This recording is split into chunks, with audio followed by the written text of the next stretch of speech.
And breaking tonight, 67 people are presumed dead after an American Airlines flight collided with a military helicopter in the sky over Washington, D.C.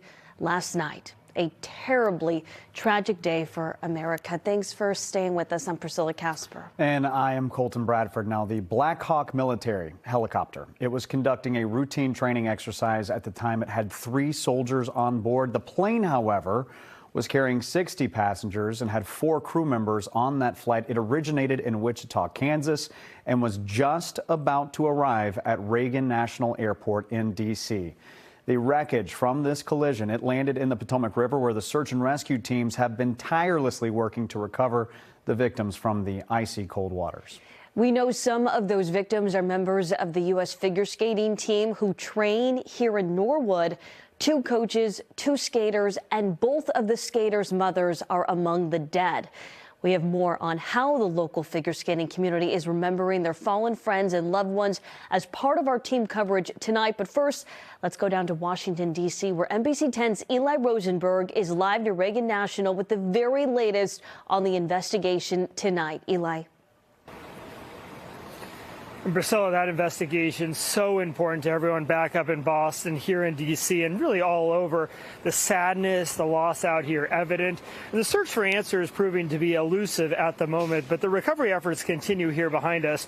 We are at Washington Reagan Airport, and so you're looking right now towards the Potomac.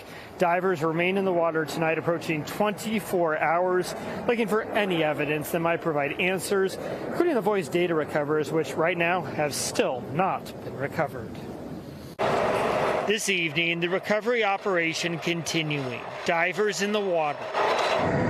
Crews trying to determine what caused this passenger plane and military helicopter to collide last night near Reagan Airport. As part of any investigation, we look at the human, the machine, and the environment. It was just before 9 last night. An American Airlines Flight 5342 flying from Wichita, Kansas, was about to land when it collided with the military helicopter on a training mission. I just saw a fireball and then it was just gone. 64 people were aboard that flight from Wichita, including 6 people with deep ties to the Skating Club of Boston. 2 skaters, their moms, and a pair of married coaches returning home from an event in Kansas.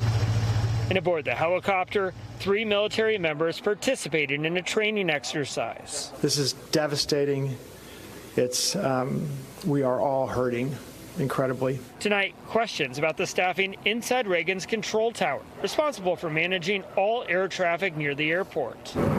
NBC News reporting a preliminary FAA report finding staffing levels inside the air traffic control tower were, quote, not normal. There is usually one controller that manages planes, another that handles helicopters. Last night, there was just one doing both, which is allowed under FAA guidelines. Reagan Airport is a challenge on a clear day at any time. Mark Weinkrantz was a commercial pilot for more than 35 years and now works as an aviation expert. The controllers are overworked. They're doing forced overtime, and they're having a hard time replacing those individuals, even more right now than they are having to replace pilots. We don't know what we know just yet. We do not know enough facts to be able to rule in or out human factor, mechanical factors.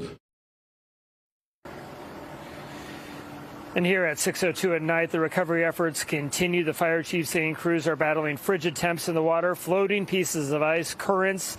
Families who lost loved ones traveling down from Boston and all over. They have set up a special area here to meet with NTSB investigators and those who specialize in grief counseling. The NTSB says it hopes to have a preliminary report about what happened here last night in the next 30 days. And as you can hear behind us, operations have continued here at Reagan Airport. It opened a little after 11 this morning. I'm in Washington, D.C. Eli Rosenberg, NBC 10 Boston. Eli, thanks for starting us off tonight. President Trump offered his condolences to the victims and their families of this tragedy. He also pledged to improve aviation safety while criticizing previous administrations for hiring the wrong people. My administration will set the highest possible bar for aviation safety. We have to have our smartest people. It doesn't matter what they look like, how they speak, who they are. It matters intellect, talent, the word talent. The president spent a considerable amount of time at his news conference earlier today discussing the Federal Aviation Administration's diversity, equity, and inclusion initiatives, but stopped short of saying that played a role in causing the collision. Well, now to the victims. 6 of the people killed were part of the Skating Club of Boston. Mourners gathered there today in Norwood to pay their respects and grieve together over the lives lost, 2 of which were skaters hoping to qualify for next year's Olympic Games. Our NBC 10's Bianca Beltran continuing our team coverage tonight from the rink in Norwood. And Bianca, a very emotional day for the skating community there. Absolutely. And this sight behind me, this empty skating rink, really having a chilling effect on the community, because normally it would be full of skaters, parents, family in the stands. But the building is not empty. In the lobby and elsewhere, we're seeing hugs, people embracing each other as they come together to grieve. We came here because we needed to be together. Like many members of the Skating Club of Boston, Olympians Nancy Kerrigan and Dr. Tenley Albright turned to the place that is like home, heartbroken that some members of their skating family will never return.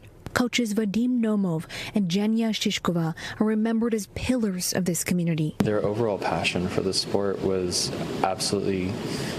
incredibly contagious. As much work they put in as athletes to become world champions, they put in that much work to inspire the young athletes of the future. 16-year-old Spencer Lane and his mom, Christine, were also killed in the plane crash in D.C., returning from the National Development Camp in Wichita, Kansas. The former Barrington, Rhode Island high school student was known as a talented skater with a promising future. He was going to go big. I could just tell, like, he only started a very little while ago, but the determination he had for off-ice jumps and skating and it was incredible to me. 13-year-old Gina Hahn and her mother Jin from Mansfield were also on that flight. The local greats of the sport encouraging young skaters to find their footing together. I think what we'll find is that the skaters will come to the ice and skate as part of the healing, because when you skate, it's an expression, and I think that it will help them to be together on the ice. The main lesson I think learned in skating is you get back up. Keep on trying, and even when it's hard, you get back up. Even when you're crying, hurt, pain, you get back up and move forward. It's not easy, but that's what we all have to do now together. And the stories that we heard today, what stuck with me is the impact that the youngest of this group had at just 13 and 16 years old. We heard stories of Gina just saying hi to everyone, and that memory of her, and of Spencer, his talent, really inspiring and pushing others to be their best. It just goes to show how this tragedy has sent shockwaves throughout the community. Reporting live in Norwood, I'm Bianca Beltran, NBC 10 Boston. Well, and Bianca, to that point, we're also hearing tonight from Ashley Wagner, a Boston-based Olympic skater who won bronze in the 2014 Sochi Games. She had actually just spoke to one of the coaches a few days ago. In a statement, she writes, quote, "My heart breaks for the kids. Being invited to this development camp is a profound honor for young athletes. It marks an exciting turning point in their careers when their talent and relentless hard work begin to be recognized. You gain access to coaches you never thought you would work with who have taught champions. Judges begin to recognize your skating in a new way. It's the moment when Olympic dreams start to feel within reach, shifting from something distant to something tangible. These young kids were just starting down the road of becoming someone in this sport, and it's devastating for our entire community." NBC 10's Jericho Tran joins us live from Norwood right now after speaking to skaters who knew all 6 of the victims from the Skating Club of Boston. She continues our conversation tonight. Jericho? Colton, you're about to hear from some of the coaches and the teammates who loved and worked with those victims. And I want you to notice how many times they use the word family. These weren't just friends or colleagues. They were family members. And tonight, the Boston figure skating community is missing a crucial part of their family. These skaters were invited to the development camp because of how amazing they are, the potential that they showed on the ice. The future of figure skating here in Boston devastated after the loss of some of their most talented. This is something that will take a lot of time for us to process, and it will never be the same. Teen skaters Gina Hahn and Spencer Lane remembered here at the Skating Club of Boston. Gina had an amazing smile. Every time you would say her name, she'd immediately give you a smile. Spencer was a firecracker. A place where they spent countless hours perfecting their craft. We honestly feel like the best word to put it is family. We feel so close to each other. Tonight also honoring coaches Vadim Nomov and Zhenya Shishkova, who helped the younger generation skate to success. We lost family members today.